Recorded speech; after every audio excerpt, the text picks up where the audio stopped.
Showing you how to enable or disable type to Siri on your Mac or MacBook. So by default, Siri uses voice prompts where you actually talk to Siri, give her your requests and your commands.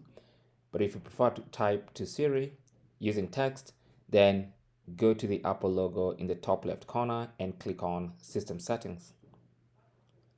Under System Settings, click on Accessibility. And then under Accessibility, scroll down and click on Siri. And then here you should see the option to type to Siri. And then you can enable and disable this function from here. So if you enable, that basically means you'll now be typing to Siri. So anytime you go to Siri, instead of the voice prompt, you can now see you use text to talk to and request commands from Siri. So that is basically how to enable and disable type to Siri on your Mac. Thanks for watching.